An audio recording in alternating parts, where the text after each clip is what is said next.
book revealed more than 1,400 years ago described stages of human development in the womb long before modern science existed. In the 7th century, there were no microscopes. There were no ultrasound machines. Even the earliest stages of embryonic development remained a mystery to humanity. Yet, the Quran contains passages that describe the creation of human beings before birth. Was this simply a coincidence? Or is there something remarkable behind these verses? Let's explore the facts from the perspectives of history, science, and the Quran. Every human being begins life from something incredibly small. Today, scientists understand that human life begins when a sperm cell and an egg cell unite. This process creates a zygote, which then develops into an embryo and eventually a fetus. What is fascinating is that the Quran discussed this process centuries before the development of modern embryology. In Surah Al-Mu'minun, verses 12 through 14, the Quran states that human beings are created from an essence of clay, then become a nutfah, then an alaqah, then a mudghah, followed by bones clothed with flesh until they become a complete human being. Let's examine these terms more closely. The first stage mentioned is nutfah. The Arabic word nutfah is often translated as a small drop of fluid. In the context of human reproduction, many Muslim scholars and researchers associate this term with the reproductive fluids involved in the beginning of human life. This is the stage where reproductive cells come together and initiate the development of an embryo. The next stage is called alaqah. In Arabic, this word carries several meanings, including something that clings, something suspended, or even a leech. Interestingly, during early development, the embryo attaches itself firmly to the wall of the uterus in order to receive nourishment from the mother.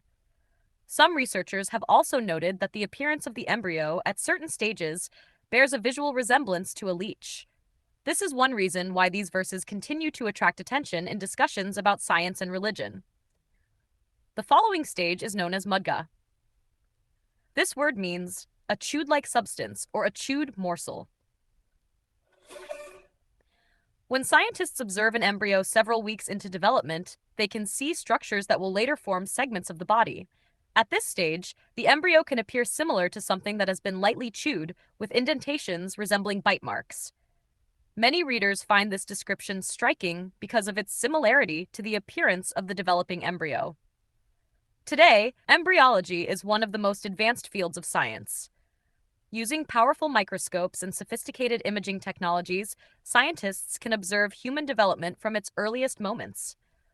Modern science explains that embryonic development occurs through a series of stages, beginning with fertilization, followed by implantation, tissue formation, organ development, and eventually the growth of a fully formed fetus.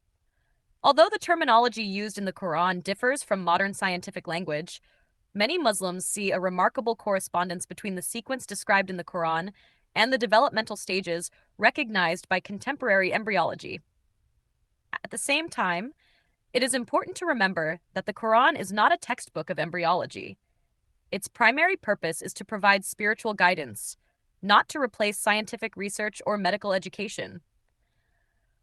For this reason, these verses are often understood as signs that encourage human beings to reflect on their origins and the wonders of creation. Regardless of how one interprets the relationship between the Quran and modern science, there is a profound question worth considering. How can human beings, who may become powerful, wealthy, and influential, begin life as something almost invisible to the naked eye? The Quran reminds us that understanding our origins should inspire humility. Every person, regardless of status, wealth, or achievement, once passed through the same stages of development within the womb. And every second of that process unfolds with a level of complexity that scientists are still studying today. So, does the Quran describe embryonic development before the arrival of modern science? For many Muslims, the answer is yes. They view these verses as one of the signs that the Quran contains knowledge beyond what was accessible to people of its time. Others see these passages as fascinating descriptions that remain open to interpretation. Whatever your perspective may be, one fact remains undeniable. The development of a human being in the womb is one of the greatest wonders of life. And perhaps the more we learn about it, the more we appreciate the extraordinary complexity and beauty of human creation. If you enjoyed this video, be sure to subscribe, leave a like, and share your thoughts in the comments below. Do you believe the connection between the Quran and modern science is a coincidence, or is it something worthy of deeper reflection?